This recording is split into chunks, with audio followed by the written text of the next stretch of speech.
Starter Pokemon are a massively important piece of the Pokemon puzzle. People often debate about which ones are the best, which ones are the worst, Chikorita, and at times we even think about which Pokemon would be great starters. I myself played around with this concept a bit in my Type Triangles video several months back. And with the recent release of M&J TV's video on picking a starter out of every type, I found myself thinking again about potential alternative starter trios, as well as how they would fit narratively in a new game. After scouring the Pokédex a few hundred times and staring at the type chart for hours on end, I came up with a list of ideas for brand new starter trios. And now I'll tell you about them, because that's how this whole YouTube thing works. But before I get into them, let's first go over a few things. When most people think of a Pokemon suitable for a starter role, they're usually picturing a 3-stage evolution that evolves via level up, typically around level 16 and 36. Because of how many Pokemon this immediately takes off the list, I won't be holding myself to these specific requirements. What I care about most is the trio of Pokemon making sense together. I'm okay with picking 2-stage evolutions, but they should all have 2-stage evolutions. They don't need to evolve at the standard levels, but they should all evolve around the same point as their counterparts. Essentially, my goal is to keep the trios as balanced as possible, while also giving myself the room to come up with interesting ideas. And in doing this, I was able to build off the basic type triangles themselves and incorporate more conceptual trios, such as offense, defense, and balance. The focus is on presenting unique ideas, not on telling you who would fit best in this particular box. I don't want to give too much away, so I think it's best if we just get started. Be sure to drop a like down below and subscribe for more Pokemon content. My dog and I would both appreciate it. To ease us in, let's start with the rehash of Fire Water Grass, or Water Fire Grass, or Grass Fire Water, whatever order hurts your brain the least. Creating a new trio for our classic triangle is more difficult than you may realize, and it's actually one of the reasons I'm ignoring the standard 3-stage evolution requirement. If you take away the existing starters, the fire type is extremely limited, as the Magmortar and Chandelure lines are the only other 3-stage fire types. Pokemon like Talonflame and Colossal are almost there, but neither of their base forms are actually fire type.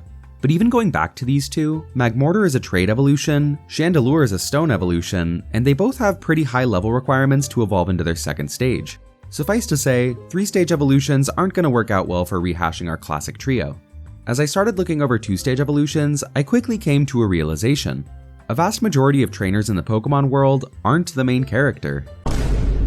What I mean is, most new trainers probably aren't being given these perfectly scaled, well-balanced Pokemon as their starter. So instead, I started thinking about Pokemon that could be considered budget starters. The Pokemon that your average Joey or Jimmy would realistically be given to start their journey.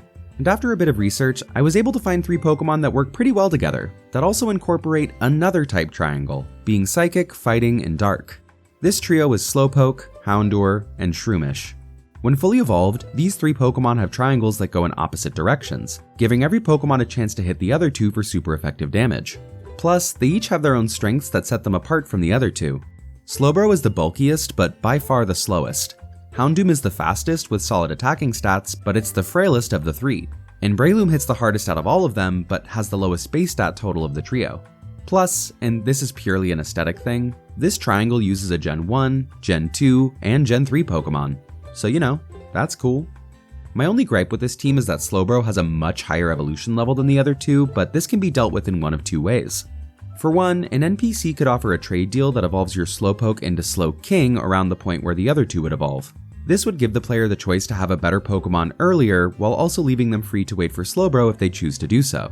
The other way to deal with this, and my preferred way, would be to have an in-game cutscene where Slowpoke's tail is bitten by a Shelder, naturally evolving it into Slowbro, again around the point where the other 2 would evolve. It would be a lot of fun to use this as an evolution method in-game, and it would also just be a hilarious cutscene. These 3 aren't necessarily perfect, but as the only Fire Water Grass trio I'm covering in this video, I think they group together quite nicely. Personally, I'm picking Houndour, and I promise it has absolutely nothing to do with the whole dog theme thing of this channel. Just a coincidence. As the only 2 types that create a monotype triangle, Ghost and Dragon are great for theory crafting starters. You can have a spooky Pokemon game with minor horror elements, a grand adventure type game with dragons and other mythical creatures, or you can sandwich them both together and give the player a Dreepy. Between the 2 types, Dragon is a bit more challenging to build a trio around, mostly due to limited options and the difficulty that comes with making a triangle well balanced. If anything, I think Dragon would be the perfect type for a starter trio that's fully evolved at the get-go. There's already a precedent for this, as Pokemon Colosseum starts you off with both an Espeon and an Umbreon. Maybe in this hypothetical, the player lives in this village known for training dragons, and then the village is under attack. You need to grab a dragon Pokemon from the armory, or Pokery? I don't know, we're still working out the kinks. And you have the option between Dragonite, Garchomp, or Kommo-o, all starting at level 50. It doesn't have to be these three, but I figured pseudo-legendaries would work better for this idea than other random dragons. And from there, all hell breaks loose, maybe you're separated from the village, and then you're left to travel around the lands with your powerful dragon. Think Sea of Stars, Chained Echoes, Dragon Quest. Even though Ghost is a rarer type than Dragon, there are many Ghost Pokemon that would make great choices for a starter, whether you're going pure Ghost or incorporating another type triangle. For this video, I'm opting for pure Ghost, as it gives us an opportunity to play around with a concept I mentioned earlier, being the choice between offense, defense, and balance. While some starters have loosely played around with this concept in the past, removing the choice of which type your starter is helps us highlight this concept a bit more. And I think this works best with the Pokemon Sinistea, Yamask, and Greavard. Sinistea is the offensive option, as Poltegeist has a staggering base 134 special attack. Meanwhile, Yamask is our defensive choice, as Cofagrigus is known for its impressive 145 defense. Lastly, Houndstone sits comfortably in the middle, dealing more damage than Cofagrigus and taking hits better than Poltegeist, while not outshining either in any notable way. There are other ghost types that can fill these roles, but overall these three create a good balance. They evolve at level 30, level 34, and well, Poltegeist evolves with a pot, but with one NPC that's pretty easy to accommodate. Plus, all their stat totals are fairly close together, both in their final forms and base forms. But most importantly, I just think this would be cool. Of course, having a ghost type starter would be sick, but from a narrative perspective, there's a lot you could do with this. Nothing that Game Freak would have the confidence to do per se, but between the concepts of the afterlife and the ethereal plane, you could have a spooky field day with this idea. And hey, maybe we could even figure out what happened to that creepy ghost girl back in Lumiose City. One of the trios many people liked from the Type Triangles video was Steel, Rock, and Fire, as it works perfectly for a volcanic or industrial-based region. In the video I had mentioned the trio of Klinklang, Garganacl, and Magmortar, and even the extremely underwhelming trio of Orthworm, Stonejourner, and Heatmor. Oh yeah, that's definitely the coolest. I was really close to going with Berserker, Lycanroc, and Darmanitan as an offense-oriented trio, but then an amazing idea came to mind. Let's say we are in a volcanic region. As you know, volcanic ash is harmful, volatile, and dare I say, toxic. So it's safe to say the only Pokemon capable of thriving in this environment would be poison types. Therefore, the trio I'm going with is Varoom, Glimmet, and Salandit. Incorporating the poison type here works well for a few reasons. For one, even though these three types have different interactions with poison, giving them all the poison type doesn't actually change their existing triangle. And two, this makes them all 4 times weak to ground. Now normally, this wouldn't be something to be excited about. Unless you're a part of the region's evil team that specializes in ground types. A majority of evil teams in the franchise end up using the same types like Poison, Dark, and Normal, amongst a few others. Having a ground-based evil team would not only be a refreshing change, but for this trio specifically, would prove to be quite the challenge, regardless of which Pokemon you go with.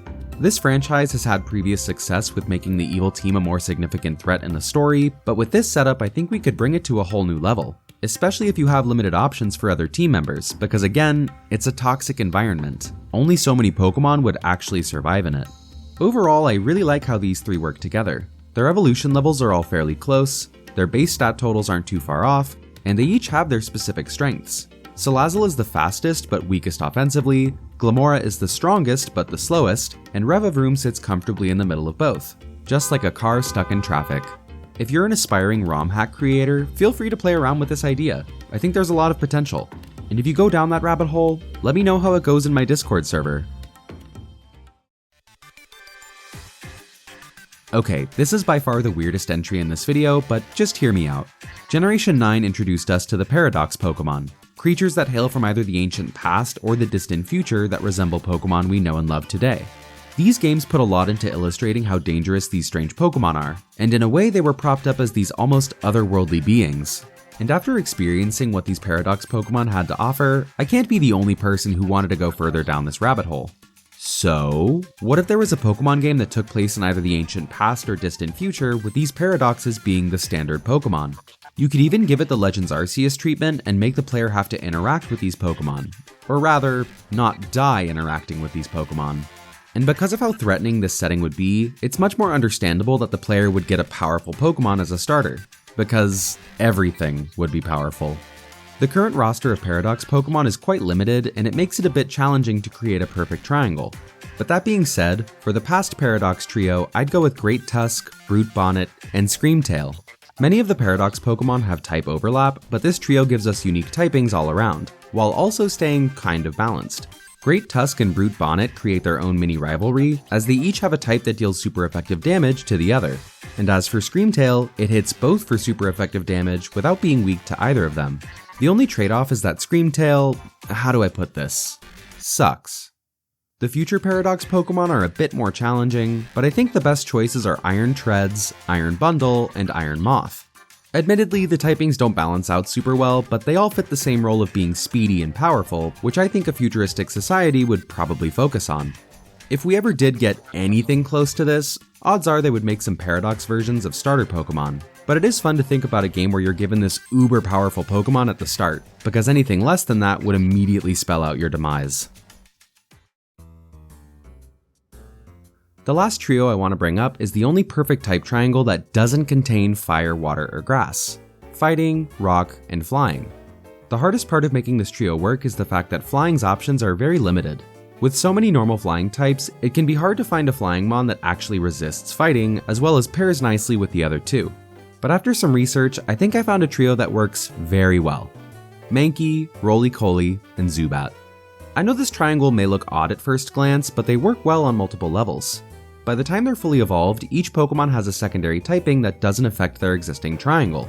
The Crobat line may 4 times resist fighting, but if the fighting type is Annihilate, I think it balances out just fine. Furthermore, while they're a bit spread apart for their second stage, they all hit their final evolutions around the same point. Carkol evolves at level 34, Primeape gets Rage Fist to evolve into Annihilate at level 35, and while Crobat is a friendship evolution, I think most people that have used it see it evolve around the late 20s or early 30s. While these are all good points, my favorite aspect of this trio is that each Pokemon represents their type in the triangle exceptionally well. Fighting types have some of the highest attack in the game, and Annihilate's best stat is attack. Rock types are best in defense, which is reflected in Colossal's stats. And of course, flying types are some of the fastest, so Crobat's blistering base 130 speed represents this perfectly. I bring up this point a lot in my Gym Leader series, but I think Game Freak could gain a lot from leaning more into what a type specializes in. Of course, it's nice to have Pokemon that stray away from this, like a fast ground type or a physically offensive fairy, but as a whole, I think leaning more into the trademark traits of a type may end up doing a lot of good for the franchise. I absolutely love how much theory crafting can come out of a topic like this. With over 1,000 Pokemon to choose from, and more inevitably on the way, there are tons of options with which to build these trios. You could do a full fossil trio with Armaldo, Archeops, and Aurorus. Not only do they all have a positive matchup against each other, but their names all start with the letter A. You could also build a team with Pokemon that change types, like Rotom, Oricorio, and Ogerpon? No, too strong. Cast form? We'll work on it. You could even do a trio of unrelated types, like Ice, Fairy, and Ghost, or Dark, Flying, and Poison. This is a topic with tons of possibilities, so let me know what you would choose for an alternative starter trio in the comments. And hey, maybe I could make another video showing off all the cool ideas y'all come up with. But until then, thanks so much for watching. Be sure to do all the YouTube things with the YouTube buttons down below, and as thanks for making it to the end of the video, here's a picture of my dog. Talk to y'all soon.